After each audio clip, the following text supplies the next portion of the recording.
Hello and welcome to ILTV's Insider. I'm Aaron Porras, and our main topic tonight, the United States 2022 midterms.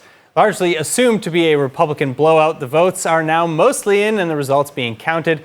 And indeed, it appears that the Republicans will take the majority in the House and the Senate. But joining me now to discuss the results as well as their effect on the world and Israel, Moshe Chertoff, Vice Chair of Democrats Abroad Israel, and Mark Zell, Chair of Republicans Overseas Israel. Gentlemen, thank you both so much for joining me. Great to be here. Can I compliment you on your map of Israel behind you? You absolutely may. So what we'll do, though, let's just jump in right in, though. You heard it. No comment. It appears that the GOP will be taking a slim majority in the Senate and a slightly more commanding lead in the House, although that's not quite out just I yet. think you're a little bit more optimistic than I am at this point about the Senate. I believe we have a good shot at the Senate, but until... So that's actually my question, really. It doesn't quite appear to be the blowout that Republicans and even Democrats have been expecting for the last, I don't know how many months.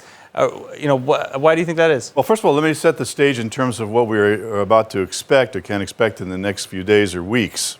At the moment, the Republicans look like they'll take the House by a much smaller majority than we had anticipated, but we'll do that.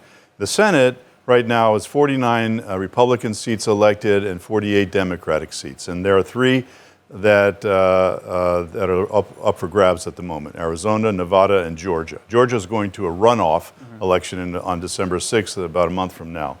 Arizona, the Democratic candidate for Senate, Mark Kelly, is leading by about 5 points. I'm assuming, that may continue to go in that direction. That means that we need to take Nevada. If we right now, Adam Laxalt, the candidate, is leading by about close to 2 points in Nevada, which is not a lot, and there's about 20% of the vote yet to be counted there. Or 16%, I think, the last time I looked. So that could go anyway. If we don't take Nevada and we don't take Arizona, we're not taking the Senate. Okay, so let's make that clear. If we take Nevada, don't take Arizona, then everything depends on Georgia. And now no one's going to predict what's going to happen in Georgia at this early stage. So the Senate is still very much up for grabs. And that is the one thing. Now, what happened during the election? Why didn't we have the red wave or the red tsunami? That's something that a lot of people are asking within our party and outside of it. In my opinion, it has to do with something like this. The country, according to the exit polls, people were 71% against the direction the country is taking. And they were angry about the direction in which the country was taking. And therefore, when we looked at all the issues about which they cared about, in our view, inflation, crime, border, and so on, we said, okay, I mean, if they're so angry and they care about the issues that we, the Republicans, are strong on, we should take it by a large majority. It didn't happen. A couple things. In some states like Pennsylvania, there were issues besides the ones that we pointed out, abortion and what the Democrats called democracy, whatever, that seemed to be resonating with the voters there. Okay. And in other parts of the country, there was a different response. Something happened in Florida, though, which was amazing. And that was this blowout. This was the red wave localized in Florida by DeSantis and Marco Rubio, where we took Democratic strongholds like Miami-Dade County and Palm Beach County and so on, for the first time in recent history. And that is because of this. And this is for my model. This is the model for us, and I'll close with this. Voters in the United States wanted a change, but they wanted to change to some place where they thought they were going to really get a change. Florida was the paradigmatic example of this. In Florida, DeSantis and Rubio, they ran the government there in a way that made people see that they could get things done, whether it was during the COVID pandemic or whether it was during the Democratic woke attack on our schools or Hurricane Ian. I mean, they did things, they got it done. That's what people are looking for. Not the talk, but the walk. And that's what we as Republicans have to be more attentive to in the rest of the country. All right. I want to ask you the same question, Moshe. Are you surprised by the results and maybe in the fact that the red wave, so to speak, did not occur as expected? I'm pleasantly impressed. I wouldn't say surprised because I know how hard people were working. I know what we considered the important issues would be. And not only wasn't it a red wave or a red tsunami, it was a cliffhanger. It still is a cliffhanger. And there's no question about that. So that's first, and that we anticipated that it would be a difficult fight, but here we are. To put it in the words of a senior advisor to President George Bush and also to Senator John McCain, he said, it was a bad night for election deniers and a bad night for Donald Trump, because this is nowhere near they wanted to be at the end of the counting even, and we're not done with that. But the issues, for instance, Mark did mention the fact that for Latinos in Florida, they had their issues that most of the rest of the country didn't show up in. The crime that Mark talked about was mainly consequential in New York, but almost nowhere else. And it turns out that democracy was on the ballot. And it turns out that women's rights were on the ballot and that women voted for their freedoms. And it turns out that even abortion rights have economic weight. In other words, a single mother has to understand how economically that's going to affect her life and her kids' life. Also, parents with large families have to consider having another child. So women's rights here were on the ballot. Voting rights were on the ballot. We had 60% of Americans with election deniers on their ballots. 7 of the people who are proud of being called election deniers were running for positions such as Secretary of State. Until this midterm, no one really understood what a Secretary of State does. They found out 2 years ago in Georgia, and all of a sudden it became a very important issue. So far, the Republican candidates for Secretaries of State, those who are the deniers, have lost. There's still one hanging in the air. So voting rights are a real issue, and that's only in terms of the denial. There's also the voter suppression, very strong. And I think one of the most important things that everyone should agree on is the fact that in Michigan, a woman governor was reelected who survived a plot to kidnap her, and she got reelected. For me, that's an important statement, not in terms of Republican and Democrat. That's supporting democracy, and that things cannot be handled by people rushing into a Capitol building with guns. So that really reminds me of a number of issues, but I'll stick on one, which was the worry about election deniers and election subversion. Mark, and I'll turn to you really for the response here. Do you think that it was drummed up out of nowhere, or is there still in your mind a real reason for people to be deniers in the previous election? That's a great question. I want to get right to it. I want to just fix a couple of things that Moshe said. First of all, this business about abortion and the economy, that was a talking point for a candidate called Stacey Abrams, who ran in the Georgia election the second time for governor. She got beat in 2018. Well, after the overturning of Roe v. Wade, it was a national... She was an election denier in 2018, along with many, many other Democrats, both in that election and 2016 and so on. Believe me. I'll get to the election denier. But it was a Supreme Court decision, not only a matter of opinions. It started by... Moshe, don't start on that. Well, if you want to argue in the weeds, we'll argue in the weeds. You got Stacey Abrams. She ran 2022. She got her butt kicked in major, okay? And voter suppression that Moshe mentioned just now. That was the big talking point that the Democrats had. Even the President of the United States said the Georgia election reforms were Jim Crow 2.0. Remember that? And what happened was that we had record voting, early voting in Georgia that surpassed any prior electoral campaign, and those votes went primarily to the Democrats. Okay, and they're complaining about voter suppression. Well, okay. Now let's get to election denial.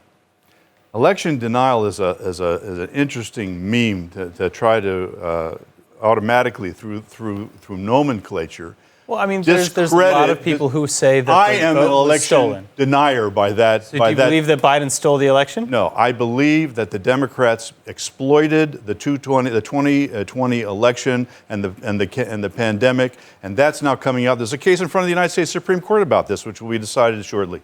Now, from Pennsylvania, I believe that happened.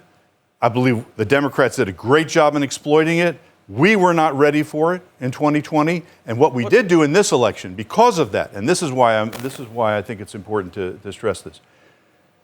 We had a lesson from the 2020 election, and instead of being unprepared and naive about it, what we did was we sent armies of lawyers and activists all over the United States to make sure it didn't happen. And in fact, that worked in this election. And in fact, we caught them in Arizona, we caught them in Nevada, and so on early on, and we didn't have to talk about it. I want to just press on one thing, because you're mentioning the idea that the Democrats exploited issues ahead of the pandemic. Exploited the pandemic ahead of the 2020 election. To get mail-in voting, yeah. But so again, though, what is the difference between that and between exploiting a current event and good politics? Look, where's the line? Look, Mark Elias and his cohorts at the Democrat Party tried to get these so-called reforms in before the pandemic. They didn't succeed. The pandemic came, and they were ready to take care of it, and they did it. How is opening? Politics. No, how is opening the vote to more people through mail-in ballots stealing the election? No, wait. Did I say stealing the election? Did I say stealing the election? Or rather, in election denial. I didn't say that. I said they exploited the election. And what they did, but there are many who say that it was stolen. Not your words, but there are a large contingent of Americans who say that it was stolen. The election was distorted by what happened through the exploitation of the pandemic. That happened, and the way it happened was through the massive. These are facts. I mean, a massive use of mail-in absentee balloting. Now, some states were ready for that. Colorado, for example. They had in place the kinds of procedures and checks that they could make sure that those kinds of things didn't happen. That wasn't the case in most of the states, and particularly Pennsylvania. Okay, but not just Pennsylvania. They weren't ready for this. They didn't have the infrastructure in place to check it.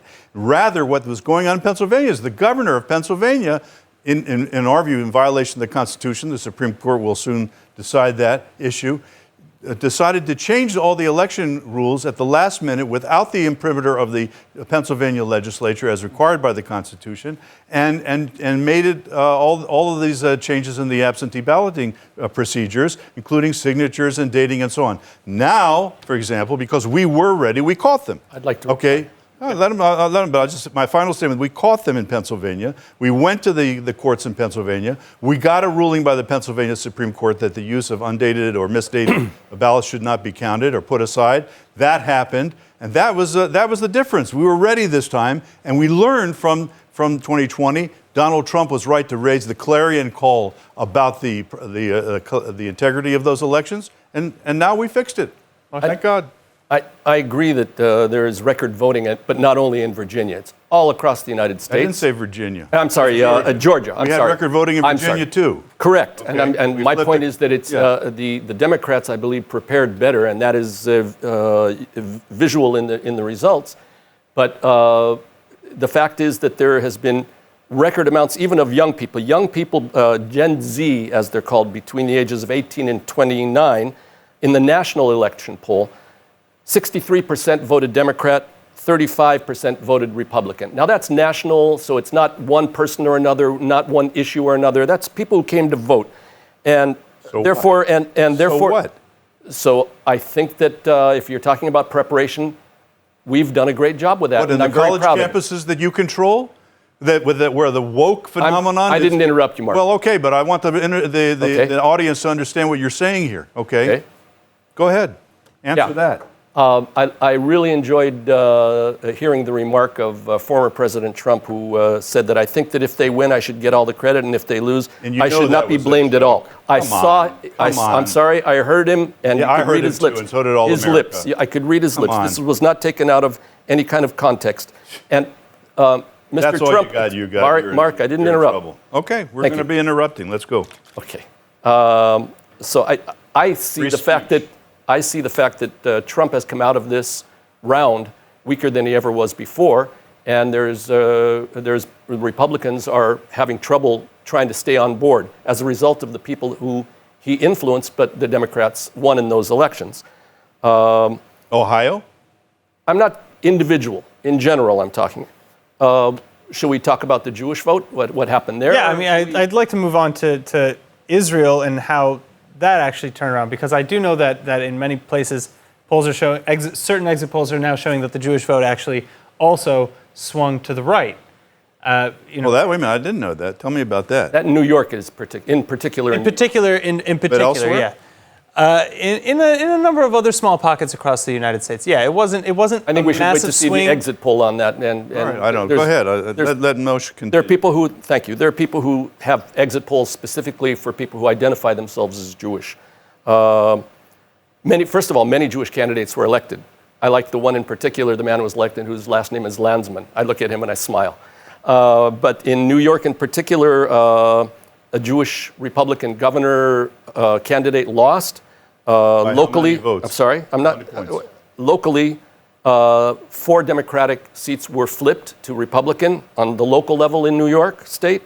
The New York Times said polls suggested voters living on the outskirts of New York City and in urban Orthodox Jewish and Asian enclaves were unusually motivated by raising crime. Record outside spending swamped the airwaves, and Republicans turned out in droves. That's New York. And then Ocasio-Cortez said, and she represents those areas in Queens and the Bronx, and she said that she believed that too many Democrat candidates hurt their own cause on Tuesday by leaning into Republican narratives on crime and safety rather than actively reframing them to talk about gun violence and its roots. And that's where New York fell. I don't know if it really fell in other places. Well, so I don't know if you'd like to maybe respond on some of these issues, especially when it comes to what is important to Jewish and Israeli American voters as well. Well, let me just start with the Democratic win in Pennsylvania. I think it's 14. You know who won there, Moshe? Nope, not familiar. A woman named Summer Lee. You ever heard of her? Familiar. Yeah. She's an outspoken anti-Semite. She beat a Republican Jewish candidate by the unusual Jewish name of Mike Doyle. She beat him fairly solidly. One of the newcomers. Yeah. 54, 46, something like that. Okay? This is an addition to the squad, to the anti-Semites that are sitting on behalf of your party in the Congress today. All right? So if you want to talk about the Democratic wave and Generation Z. I don't want to be blaming people for anti-Semitism. Well, that's not actually but that's true. your candidate. You own it. Now, you asked me about the Jewish vote in the United States. The Jewish vote in the United States typically votes 80% Democratic, okay? And if there was a swing to the right, as you say, I'd be very interested to see the percentages, because that would be... It's still majority Democrat. I mean, let's not... Majority Democrat means 55, but I'm talking about, is it 75, is it 80, is it down to 60? That's something that I'd be interested to see. If that happens, that's a Republican triumph. But I don't believe it is. I believe the Jewish vote in the United States remains very highly Democratic and not moving, as the other ethnic groups have done historically, including Hispanics and even blacks in this last election, towards the Republican. This shows maturity in the way the population is voting. And this is odd, because when you look at the policies of the two parties vis-a-vis Israel, for example, we're sitting here in Israel, you would wonder why it is that 80% of the Jewish community in the United States would vote for a party that is driven dynamically by a progressive narrative generated by Generation Z supporters on the college campuses who believe that Israel is illegitimate, who attack Zionism and really have embraced anti-Semitism in the IHRA definition of anti-Semitism. But that's not the most happening. But that's not the gist of the Democratic Party. First, Well, let's no, wait. Tell me what the gist of the Democratic sorry, go ahead Party and then is. I'll talk. No, you can interrupt me. Well, we'll have this discussion, but I'm not going to let you say that the gist of the Democratic Party is pro-Israel. Sorry, it isn't. Excuse me. I'd say that to answer that from an Israeli perspective, from an Israeli government perspective, they have consistently said that they find friends on both sides of the party. And now, of course, that's a very political statement, but it's a diplomatic statement. It's a very diplomatic statement. Something Israel must say. I am not the Israeli government. Right. I am the Republican Party in Israel, and I'm going to call it out for what it is. Moshe? Okay. Well, you can call it out for what you think it is, or other people might think. I know that the Democratic Party is almost entirely, well, I will say entirely, other than a handful of people who are supporters of Israel. That handful, what are called the Squad, approximately 6 out of over 100 progressives in the Democratic Party, are those who question. And for instance, wait 1 second. Wait, Mark. And they're not contradicted. Mark, excuse me. They're not contradicted. Excuse me. I remember being asked about Iron Dome. Why did the Democrats postpone the vote on Iron Dome? Don't they support Israel? Well, in the end, they postponed it for 10 days because it wouldn't have passed in its current framework. They moved it on by 10 days, and it went by almost unanimously. And the only people who are looked at as objecting are the ones who want simply transparency. They want to know where their tax dollars are going. And I'm okay with that. They are not anti-Israel. And we're talking, let's not forget. Let's talk about they have rough things to say. Let's talk about Barack Obama and his people, Valerie Starrett, and et cetera, et cetera. But I will continue Samantha talking. Powers. But I will continue talking. Who are running this administration. I just want to continue talking about one thing. Those progressives, let's not forget, are the largest caucus of the Democratic Party. Correct. They are not illegitimate, and they are not anti-Israel. Did I say they're illegitimate? They are not anti-Israel. You did say they're anti-Israel. I said they're anti-Israel. They are Prove me. definitely that. That's an insult. Give me just a minute, Aaron. Just a minute, Aaron. Just a minute. That you said that the most powerful caucus in the Democratic Party is the progressives. Correct. And you said they're not anti-Israel. No. Show me an example. Me. All right. Well, unfortunately, In America, among the Democratic leadership, you're it. The leadership of the Democratic Party is not necessarily largely In the progressive movement there. Yes. Unfortunately, Mark, Moshe, I do have to end it here. I would absolutely love to continue this conversation without a time gap, but that is the world we live in. We're finished. Thank you again so much, Mark Zell, Moshe Chertoff. I really do appreciate you both just getting coming warmed on. up. Okay. I know. And everybody at home, thank you so much for joining us. I'm Aaron Porras, and this was ILTV's Insider. Please tune in next time on more for everything Israel, and let us know in the comments online if there's a topic you'd like us to cover next. And finally, for more of the latest updates from Israel, make sure to subscribe to our newsletter at ILTV.tv and check out our channels on YouTube, Facebook, and Telegram. Thank you again. Be well, and we'll see you soon.